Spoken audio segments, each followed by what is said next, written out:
Esta es la quinta parte de la serie titulada El espíritu que sale del abismo o la bestia que sale del abismo. Y antes de leer esta porción en Apocalipsis capítulo 11, rápidamente, este es un estudio, una serie de la quinta parte, en la que estamos tratando de profundizar bastante, tanto en el libro de Daniel como en el libro de Apocalipsis, respecto a la realidad física que nos rodea y a la realidad no física que nos rodea. ¿Qué quiero decir? Ustedes saben que durante muchos años, principalmente en el siglo XX, el siglo pasado, vino lo que se llamó el escepticismo, el agnosticismo, el ateísmo de personas que se decían intelectuales y comenzaron a decir, pues yo no puedo creer lo que no veo, lo que no siento, lo que no puedo percibir con mis 5 sentidos. El mundo científico en el siglo pasado se cerró totalmente a creer que había una realidad no física. O sea, que pudiera existir un mundo invisible, desde luego, no perceptual mediante los 5 sentidos, y que fuera tan real o inclusive más real que el mundo físico que tú y yo estamos viviendo. Entonces vino, por ejemplo, en 1954 comenzó con el descubrimiento del ADN, el ácido desoxirribonucleico, que a través de los microscopios electrónicos, no se pueden ver a simple vista, los científicos, el doctor Crick y el doctor James Watson, les dieron el premio Nobel de Medicina, 1954, por haber descubierto esta molécula. De 1954 a 1960 aproximadamente, estamos hablando como de 6-7 años, más del 50% de los científicos ateos dejaron el ateísmo y comenzaron a reconsiderar que realmente no podemos cerrarnos y ser tan tontos de creer que somos las únicas personas en el universo. Y que el hecho de que nuestros 5 sentidos no alcancen a ver, a oír, a sentir cosas, no significa que no existan. Y luego la tecnología comenzó avanzando y ahora estamos, y estoy hablando de un año para acá, han tenido 3 reuniones en Estados Unidos para poder examinar a pilotos, astrofísicos, pilotos de vuelos comerciales, ex astronautas, acerca de una realidad no física que son los famosos objetos voladores no identificados o los ovnis.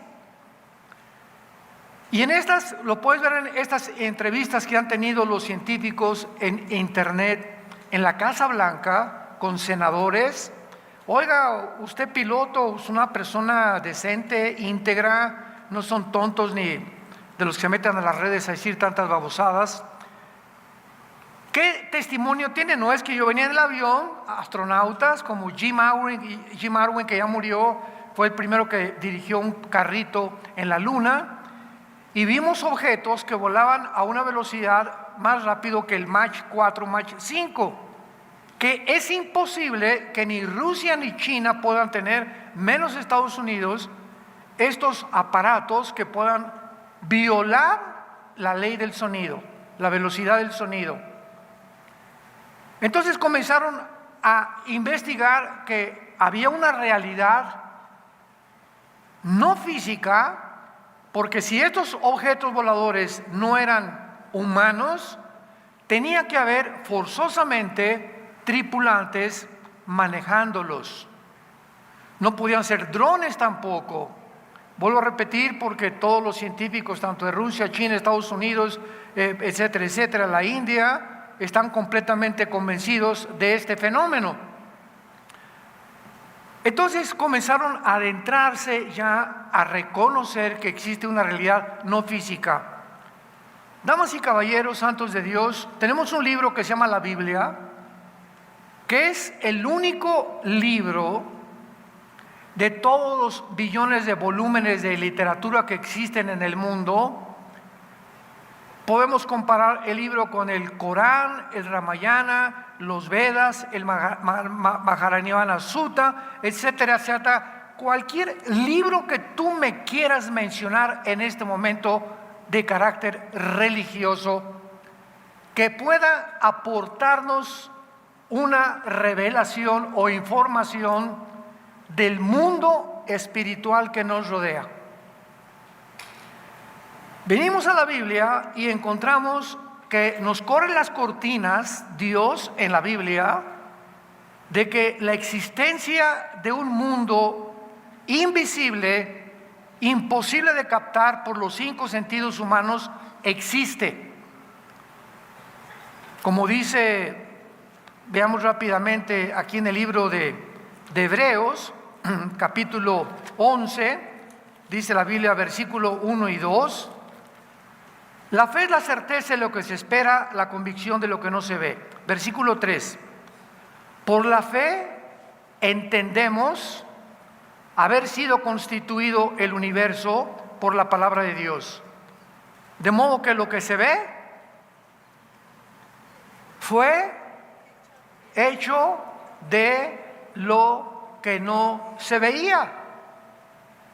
Ahora, para poder comprender esto se necesita la fe, pero no es una fe ciega, es una fe basada en evidencias en las que podemos nosotros decir, yo no creo simplemente en Santa Claus o creo en los Reyes Magos porque es una tradición que me han enseñado, sino que la fe en Dios, en la muerte y resurrección de su Hijo Jesucristo, cuando tú pones esa fe en el Hijo de Dios, algo pasa en tu vida, algo se destapa en tu entendimiento y en tu cerebro, para que cuando vengas a la Biblia puedas corroborar con evidencias proféticas, científicas, genéticas, químicas, arqueológicas, paleontológicas, antropológicas, etcétera, etcétera, etcétera, etcétera, que la Biblia supera completamente la comprensión y la ciencia de los seres humanos. Por la fe entendemos. Mientras tú no tengas fe que Cristo murió por ti en la cruz, nunca vas a entender la Biblia. ¿Me van siguiendo? Y cuando comencemos a entender, por la fe entendemos que el universo fue constituido por la palabra de Dios. Damas y caballeros, señores científicos que nos escuchan a través de las redes de sociales, ¿cuándo podrá el ser humano, por la investigación científica o el conocimiento o la investigación intelectual, cuándo podrá el ser humano descubrir cuándo comenzó el universo? Nunca. Porque para que sea científico tiene que ser repetitivo. Los científicos son personas que hacen experimentos, que los demuestran en un laboratorio y que a través de la demostración se convierte en algo científico. Durante todo el siglo pasado nos engañaron y siguen engañando. El mundo está lleno de tantas mentiras de que veníamos de los animales y se postuló la teoría, no hecho científico, jamás lo ha sido, que venimos de los animales. Y se enseñó en las universidades y comenzaron a convencerse de que era realidad. Decía Joseph Goebbels, el secretario de propaganda de los nazis, Goebbels, si tú repites una mentira 100 veces, se acaba aceptando como la verdad. Vivimos un mundo tan mentiroso, porque ¿quién es el padre de mentira? Satanás. Y mientras la gente más se endurezca y más rechace a Dios, más serán engañados. Entonces, en este mundo en que vivimos, para que podamos descubrir de dónde venimos, cómo se hizo el universo, se inventaron teorías. La única teoría que existe actualmente se llama el Big Bang o la gran explosión, que es completamente refutable, absurda y risible. Porque si ahora algún maestro en la escuela o en tu universidad te dice y le preguntas, ¿qué opinión tiene la ciencia de que comenzó el universo? Pues hubo una explosión. Ok, maestro, ¿y quién hizo la explosión? No, Chepo. Oye, la nada no produce nada. ¿Quién produjo la explosión? Para todo efecto tiene que haber una causa, es una ley física. Y mire, se la perdono, maestro. Vamos a suponer que se hizo la explosión. Hasta ahí le voy a dar crédito todavía a usted. La segunda pregunta que le hago yo es, ¿esa explosión puede producir el pensamiento? ¿La materia puede producir el pensamiento, la conciencia? ¿Puede producir la mente humana? Porque la nada no produce nada. Y si hubo una mezcla ahí de mezcla de sopa de fideos con sopa de quién sé qué tantas cosas explican los científicos, y de esta menjurje que se hizo químico, explotó el universo y por ahí salió el sapo, por otro lado salió el conejo y el elefante y el cocodrilo y las aves y el ser humano. Por un accidente, ¿quién podría ya seguir una línea de lógica elemental para convencerme de que eso es, y yo siempre lo he dicho, una marihuanada? ¿De cuál fumaron? ¿Ustedes se llaman científicos de veras? ¿Cómo podemos hoy llegar al siglo XXI y comenzar a decir, como Klaus Schwab, el presidente del Foro Económico Mundial, que van a crear una superraza? Que como venimos de una célula, de una amiba, hemos llegado a un punto evolutivo donde el ser humano necesita evolucionar, y ahora se puede. ¿Por qué? Porque tenemos la ciencia y la genética, la tecnología que ha llegado el ser humano, las computadoras cuánticas interdimensionales están capacitadas para que el ser humano sea el amo del universo. Somos dioses. Así lo repitieron en el Foro Económico Mundial, en la reunión de Davos, Suiza, más de 50 personas, politólogos, científicos, políticos y de toda índole. Ahí estaban los Rothschild, los Rockefeller, Bill Gates, Mark Zuckerberg y todo un gambito de personas, un espectro de personas que consideran los más multitriquintillonarios del mundo entero, que tienen ahora el derecho por su dinero de comenzar a dictar los protocolos, no los gobiernos. A los gobiernos ya les robaron su soberanía nacional. Ahora es un grupo, una élite de personas las que están diciéndole a los gobiernos, ahora todos los gobiernos del continente americano tienen que dictar el aborto. Y en México hace una semana se acaba de penalizar el aborto. Y lo aceptó México, Nicaragua, Argentina, Bolivia, etcétera, etcétera. Desde luego que Nicaragua, Ecuador, Venezuela, Cuba, ¿desde cuándo? Pero a todos los gobiernos se tienen que someter. Y si ustedes, si no aceptan y no comienzan a despenalizar el aborto, les quitamos el subsidio y el dinero que ustedes deben de deuda externa. Y ningún país quiere en el continente americano quedarse como los pollitos, ¿verdad? No, pues ¿qué necesitamos hacer? Necesito dinero para esta cosa y para este proyecto, etcétera, etcétera. Pues la condición es, tienes que implementar la doctrina de ideología de género en las primarias y enseñarle a los niños de 5 años que se pueden masturbar. Y que la pedofilia se va a aceptar como una cosa de ley. Y que el aborto tiene que ser legal. Y que ya no metan a la cárcel a nadie que quiera realizarse un aborto. Y si no, no hay presupuesto para esa nación. ¿Quién dicta ese protocolo? ¿Quién es el que le está dando esas órdenes? A los gobiernos. Un grupo de 7 familias. Un grupo de 7, 8 familias máximo en el mundo entero, que tienen todo el capital y todo el control de la economía, y que en un tiempo futuro el anticristo vendrá a instituirse, adjudicarse el poder político, la supremacía militar y económica del mundo entero. Venimos a la Biblia y encontramos en los evangelios al Señor Jesucristo, que la mayor parte de su ministerio se la pasa sacando demonios, sacando espíritus que la gente decía que eran fantasmas, los Cherokees, los Sioux, los Apaches, los indígenas que fundaron Estados Unidos, creían en los espíritus nada más. Pero venimos a la Biblia y vemos que Jesucristo ve a la gente no como tú y yo la vemos. Él podía ver como Dios en la carne que había dentro de muchas personas espíritus, entidades espirituales tan reales como tú y como yo, que la Biblia llama daimón en el griego, o demonios o criaturas inteligentes. Y Jesús comienza, ¿verdad? En el nombre de Jesucristo te ordeno que salgas.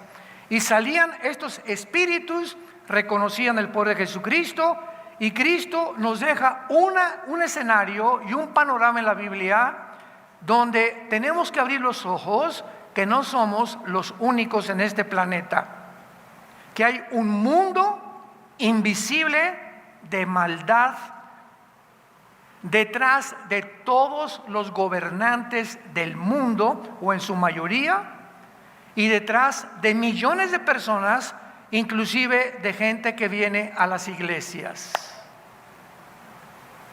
Y la Biblia, en Efesios 6:12, el apóstol Pablo nos enuncia los rangos en que están organizados este mundo invisible que nos rodea, no físico, pero es más real que el físico. Y Pablo dice: porque no tenemos lucha entre nosotros, entre carne ni entre sangre. La lucha no es contra tu suegra, ni contra tu primo, ni contra tu abogado que te quiere quitar todo, ni contra las gentes que te odian. La lucha, entendámoslo, quitémonos las vendas, nunca es entre nosotros, aunque se nos engaña haciéndonos creer que es entre nosotros. No es contra el comunismo, no es contra el fascismo, no es contra el socialismo, no es contra ideologías, ni el ateísmo, etcétera, etcétera. Nuestra lucha verdadera como cristianos, porque esta verdad los no cristianos no la entienden, es contra principados, gobernadores de maldad, huestes espirituales de maldad en las regiones celestes. El mundo espiritual, invisible a nuestros ojos, pero mucho más real que el de nosotros, porque fue creado antes que nosotros, este mundo invisible tiene un presidente supremo que se llama Lucifer. Satanás es un título, no es un nombre. La palabra Satán en el hebreo significa enemigo. Entonces Satanás, apúntalo, significa enemigo. Diablo significa el que acusa, el acusador. El nombre es Lucifer. Perdón. Lucifer tiene debajo de él principados. Entonces, voy a poner como ejemplo México. Tenemos un presidente de la República y tenemos un determinado número de estados. El gobernador de Guerrero, el gobernador de Nuevo León, el gobernador de Chihuahua, etcétera, etcétera. Y todos estos gobernadores, ¿verdad?, forman parte y gobiernan su estado nada más. Dentro del gobierno de Guerrero, ¿verdad?, tenemos Acapulco, tenemos diferentes municipios, porque cada estado tiene su gobernador. Les llamamos presidentes municipales. otros llaman delegados, como se puedan nombrar, y vemos que hay una cadena. Y el presidente de la República, que es el jefe de jefes, a él están sujetos la mayoría, aunque muchos estados son independientes.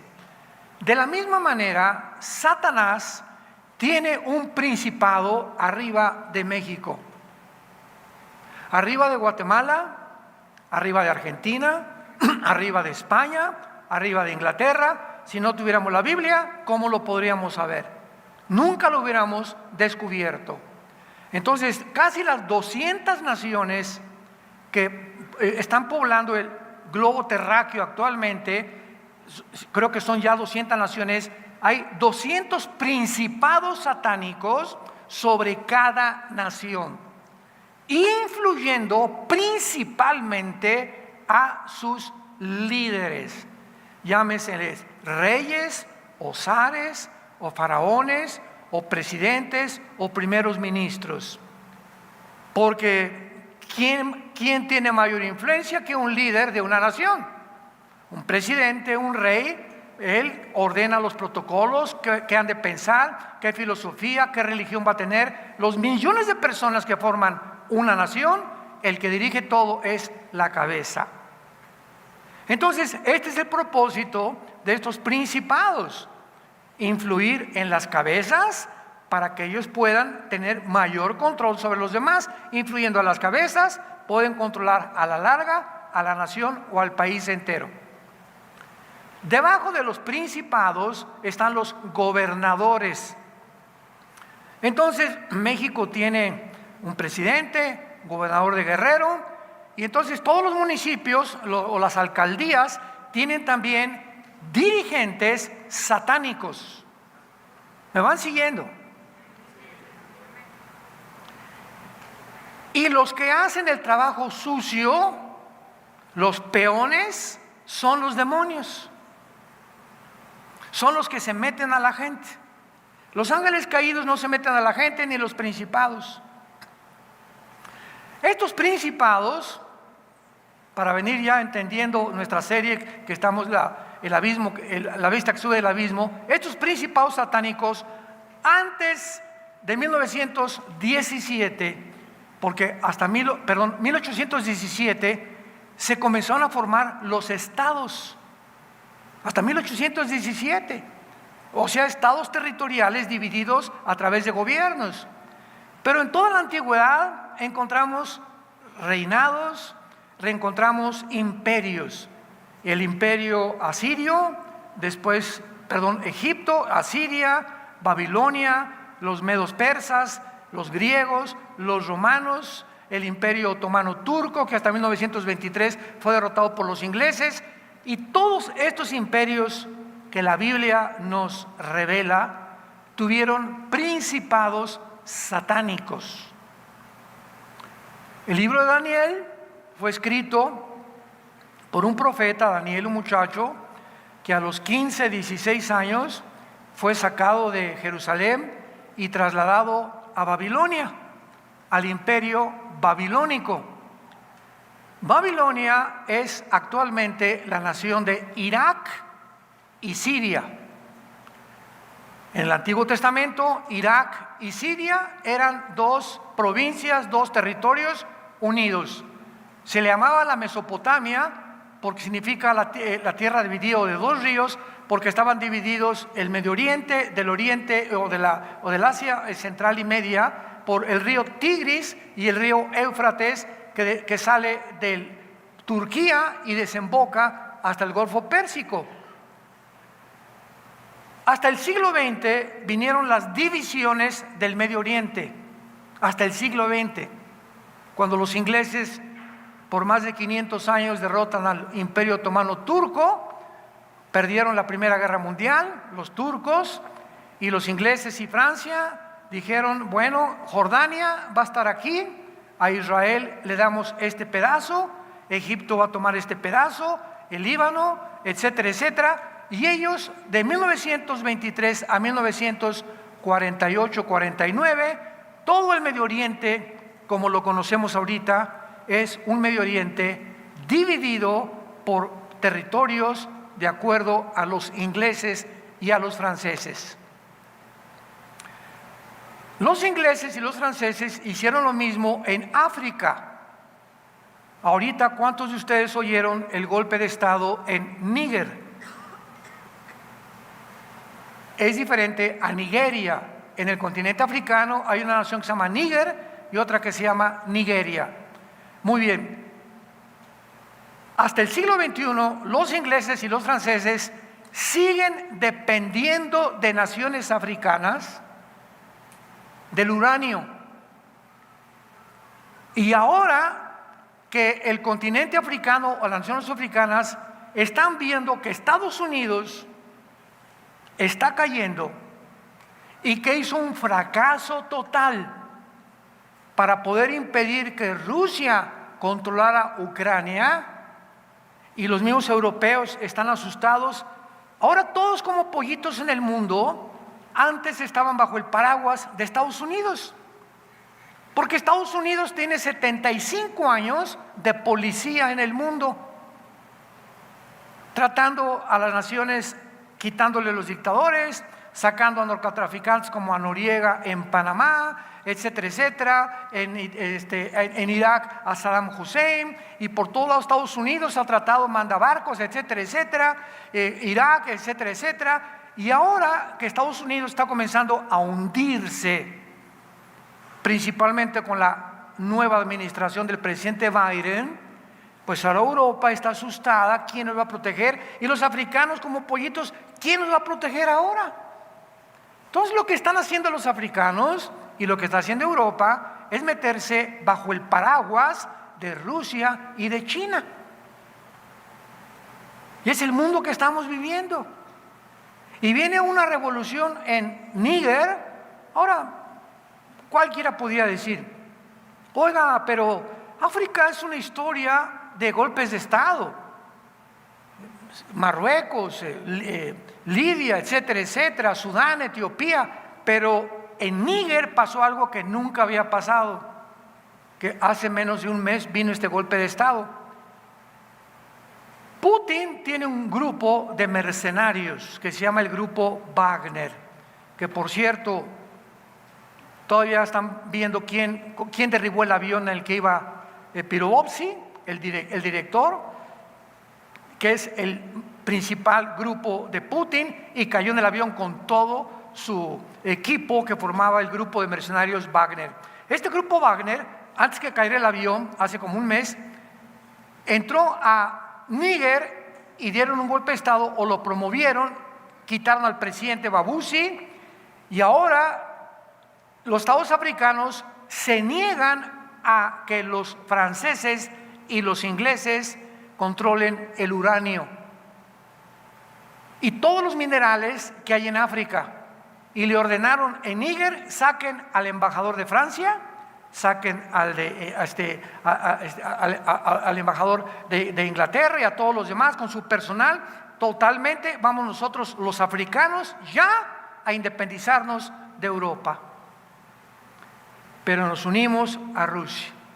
Y bíblicamente, en Ezequiel 38, se profetizó hace 2700 años que se uniría Rusia, Gog y Magog, con una alianza de naciones del norte de África: Kush, Fud, que es Etiopía, Sudán, continente, naciones africanas, y las que están al sur de Rusia, Kirguistán, Kazajistán, Kukistán, Afganistán, etcétera, etcétera, para venirse contra Israel. Nunca en la historia esta alianza se había formado. Y en esta alianza está Irán, con el nombre de Persia en la Biblia.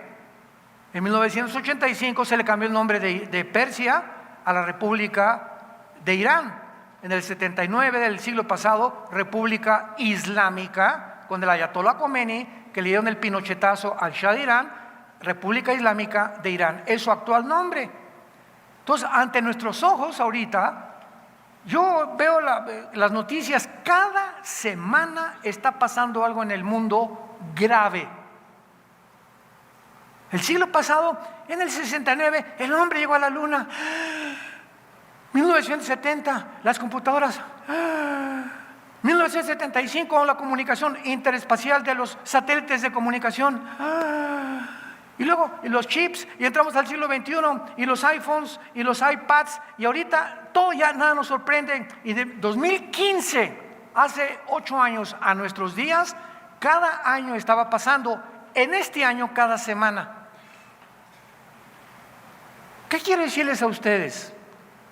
Que las profecías bíblicas están convergiendo a una velocidad impresionante. Algo está pasando, y están convergiendo en un punto donde ya se están uniendo estas profecías que eran necesarias para pavimentar el camino al nuevo gobierno mundial. El anticristo no podía salir en un mundo de hace 10 años, ni del siglo pasado.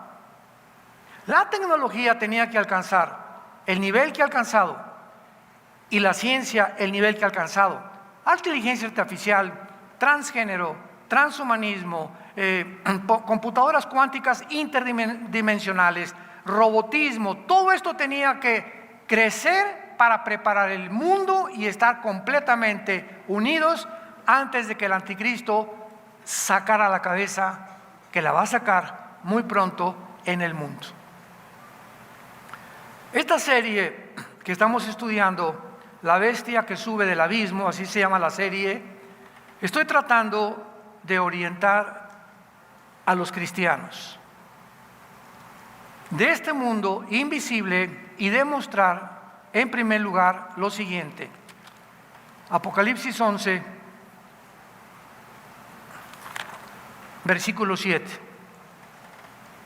Esto fue la introducción. Cuando hayan acabado su testimonio, está hablando que antes que venga Jesucristo, un año tal vez antes, y es la última parte de la semana 70 de Daniel, los 3 años de tribulación, Dios va a levantar primero 144,000 judíos. Estos 144,000 judíos van a terminar, cuando la iglesia ya no estemos aquí, van a terminar la evangelización en la cual la iglesia fracasó. La iglesia termina en el arrebatamiento, en el rapto. La iglesia desaparece. Ese es el final de la iglesia, pero no es el final de Israel. Israel es una entidad completamente diferente a Israel. La iglesia es el cuerpo de Cristo. Seres humanos unidos a Jesucristo por el bautismo del Espíritu Santo, cosa que no existía en el Antiguo Testamento. Sin embargo, Israel rechaza al Mesías, lo crucifican y gritan: la sangre sea sobre nosotros. Se autoproclama Israel una maldición. Y Cristo les grita: Jerusalén, Jerusalén, Jerusalén, ¿cuántas veces vine a reunirte? No conociste el día de tu visitación, pero me volverán a ver cuando digan, y dijo Jesucristo, Baruch Hashem Adonai Eloheinu. Volveré cuando ustedes digan, bendito el que viene en el nombre del Señor. Hasta entonces regresaré por ustedes. Y hasta este momento regresaron en el 48, vino la independencia nacional de Israel, pero Israel sigue en incredulidad. Gracias a Dios que hay miles de judíos étnicos que han aceptado a Jesucristo como su Mesías. Se calcula que hay más de 175,000 judíos en el mundo. Ellos no se llaman cristianos, se llaman mesiánicos, porque creyeron en el Mesías. La palabra cristiano significa pequeños ungidos, que es lo mismo, ¿verdad? En fin, pero de los más de 12, 13 millones de judíos que hay en el mundo, la mayoría viven en incredulidad. Entonces la iglesia se va y Dios se vuelve otra vez a Israel. Y por eso el Nuevo Testamento tiene más de 500 citas del Antiguo Testamento.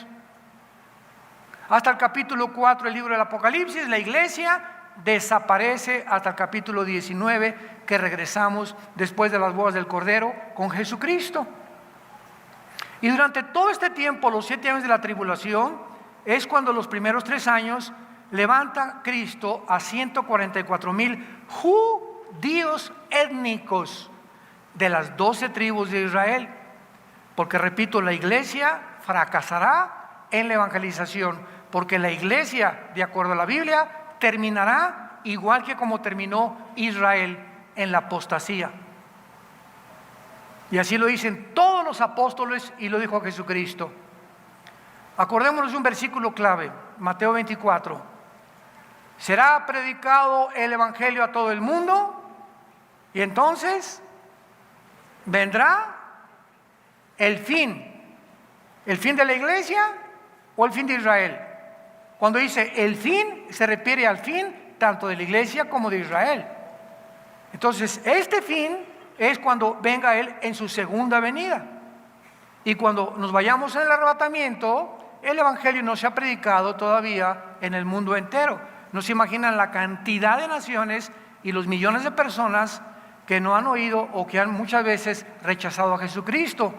Entonces los 144,000 harán el último avivamiento de la historia, que se encuentra en Apocalipsis capítulo 7. Juan ve una gran multitud de todas las naciones en el cielo. Y allá en el cielo Juan le pregunta a uno de los ancianos, que son criaturas que se encuentran en el libro del Apocalipsis en el cielo: oye, ¿quiénes son estos? Y el anciano le contesta: Juan, salieron de la gran tribulación, todos muertos por el anticristo. Entonces los 144,000 van con ellos, y el último testimonio de Dios al mundo son 2 testigos que casi tal vez 1 año o 2 años antes de que regrese Cristo, Dios los va a levantar. Estos 2 testigos, uno de ellos, sin ningún lugar a dudas, será Elías. Porque el capítulo 4 del libro de Malaquías, que es el último libro del Antiguo Testamento, dice: Elías vendrá en los últimos días a unir los corazones de los padres con los hijos y de los hijos con los padres, antes que venga el día del Señor. Y el día del Señor es el día de la ira de Dios, que será en los últimos 3 años y medio de la gran tribulación. Y que vemos nosotros en nuestro estudio Apocalipsis 11, que a estos 2 testigos también los va a matar el anticristo. Pero en este versículo hay un misterio escondido, que es el que tratamos de estudiar en esta serie. ¿Cuál es este misterio? Apocalipsis 11:7. Cuando hayan acabado su testimonio, la bestia que sube del abismo hará guerra contra ellos y los vencerá y los matará. ¿Quién es esta bestia? Este es el tema central de esta serie. ¿Será el anticristo o no será el anticristo? La respuesta es: no es el anticristo. ¿Cómo lo sabemos? Muy bien, vamos por orden. La Biblia nos revela que existen 3 prisiones dentro del planeta Tierra de oscuridad diferentes. Mucha atención. Una prisión es para los demonios. Vamos a ver a continuación que cuando Cristo sacaba demonios le gritaban: no nos mandes al abismo.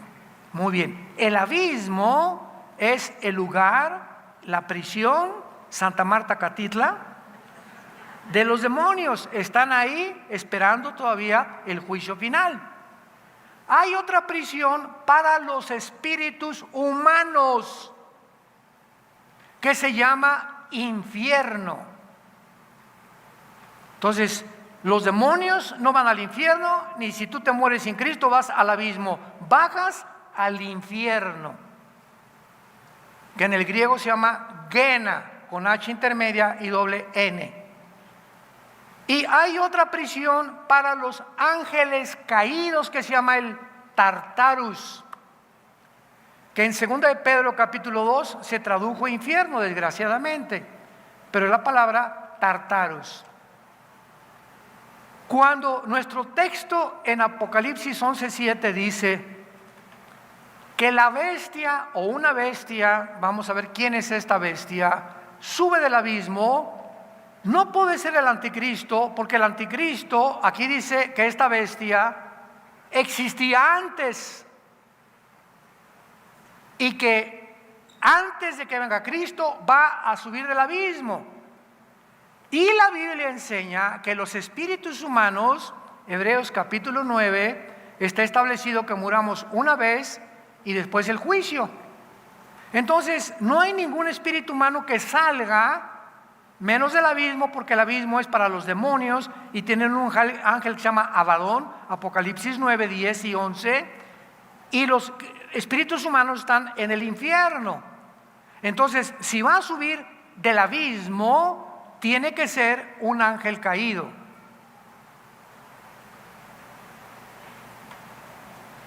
Porque los ángeles y los demonios son eternos.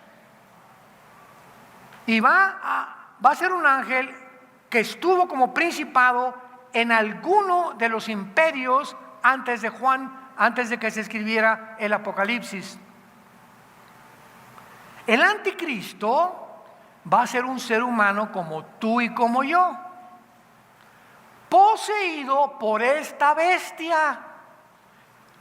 Ya vamos más o menos entendiendo la cosa, ¿verdad?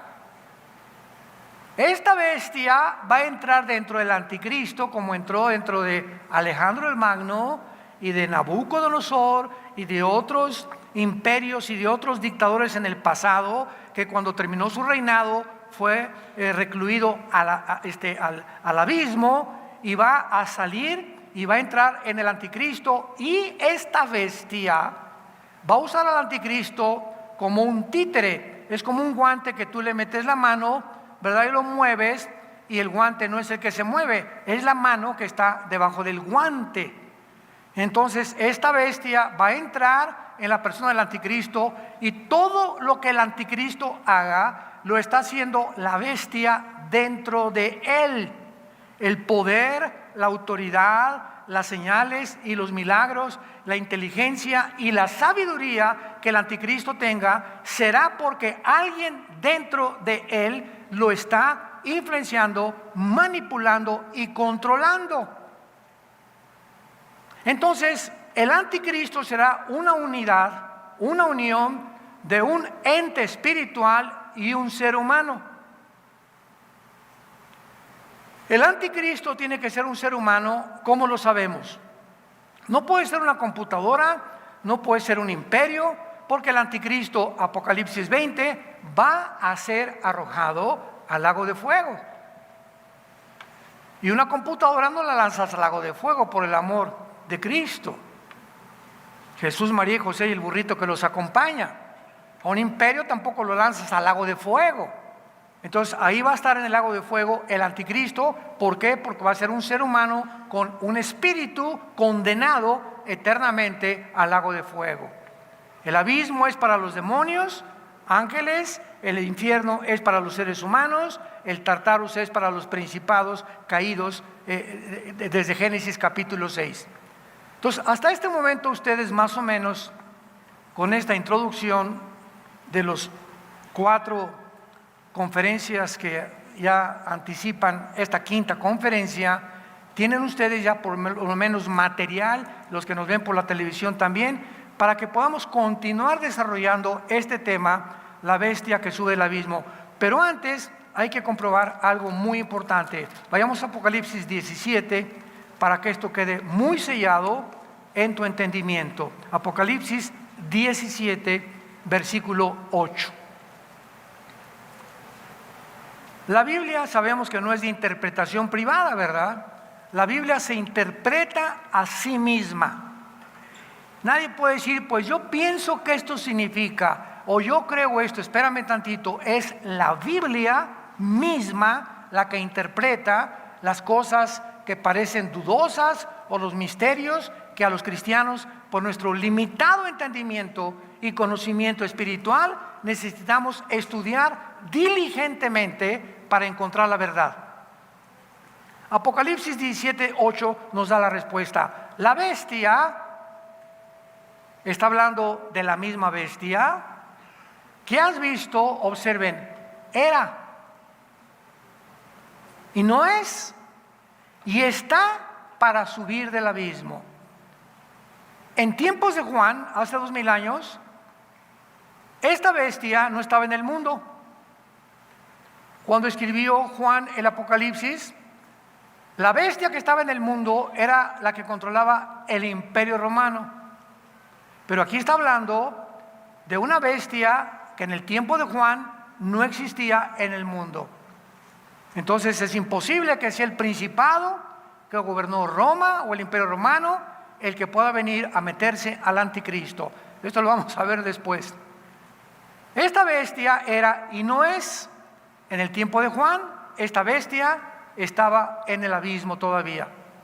Hay un zumbido en el sonido muy fuerte.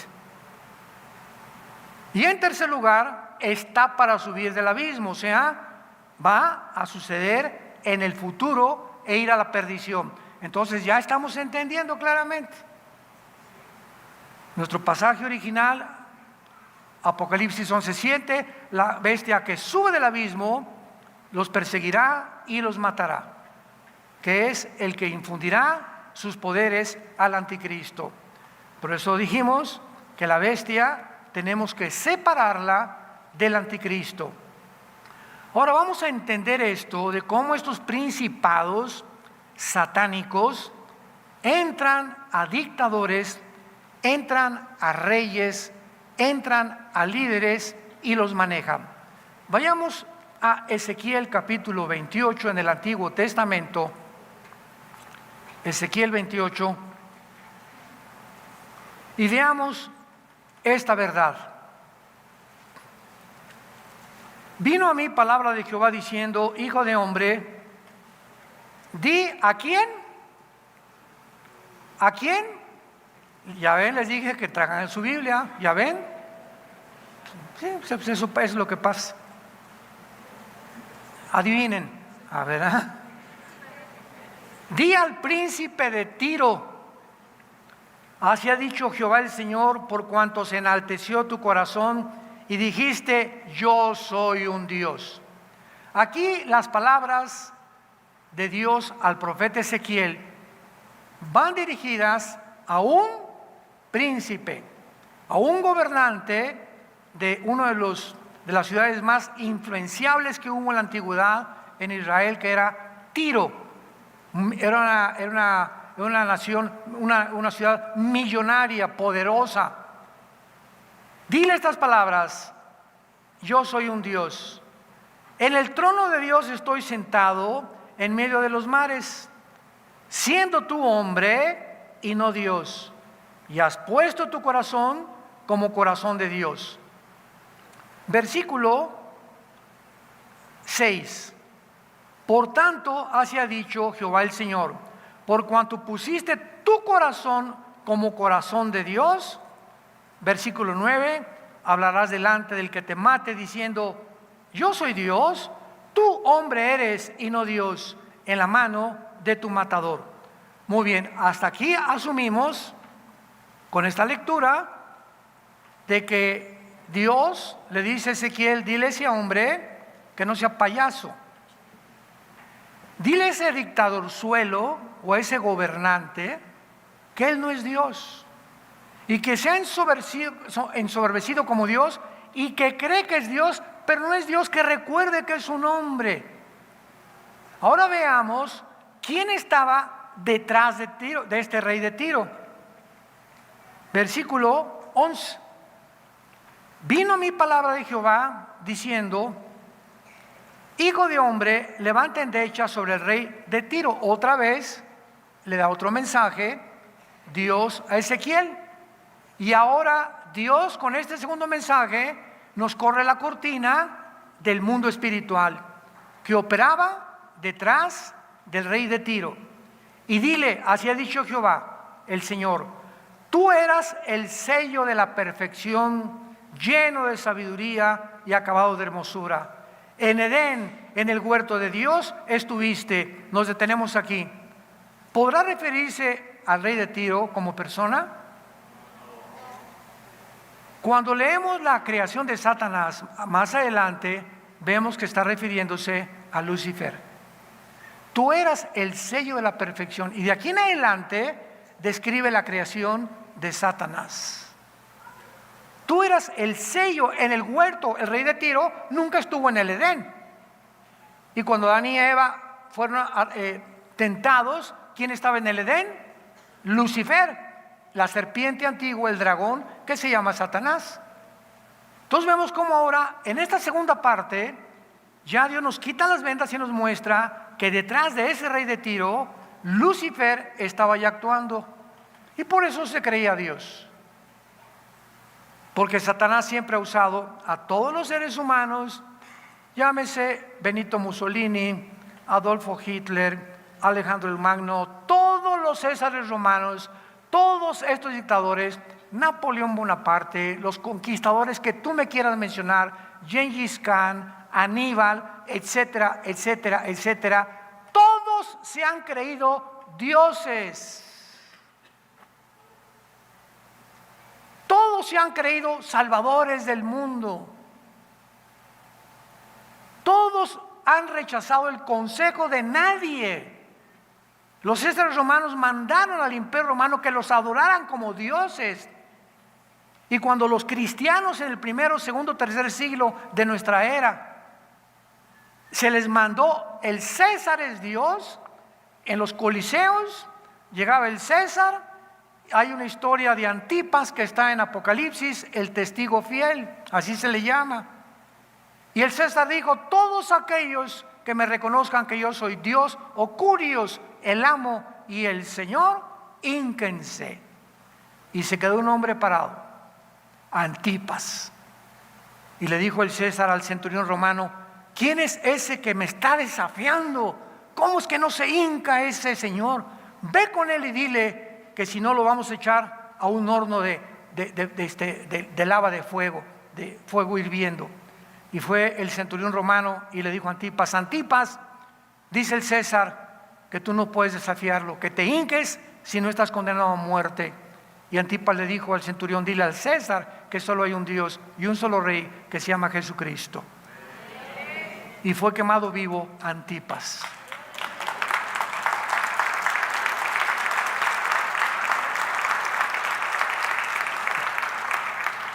Te damos gracias, Padre, por tu palabra en esta mañana. Lámpara es a nuestros pies, lumbrera a nuestro camino. No hay nada torcido ni perverso en ella. Todas ellas son rectas al que entiende, y sabios y comprensibles a los que han alcanzado la sabiduría. Gracias por despejar nuestras mentes y darnos cuenta que vivimos en un mundo caído, un mundo rodeado del mal, cuyo jefe sigue siendo Satanás. Tu palabra dice en 1 Juan capítulo 5 que Satanás tiene al mundo entero bajo su control. Y que nosotros, tu pueblo, vivimos en un mundo ocupado por el enemigo. Porque no somos de este mundo, vamos de paso, somos peregrinos. Esta no es nuestra casa final.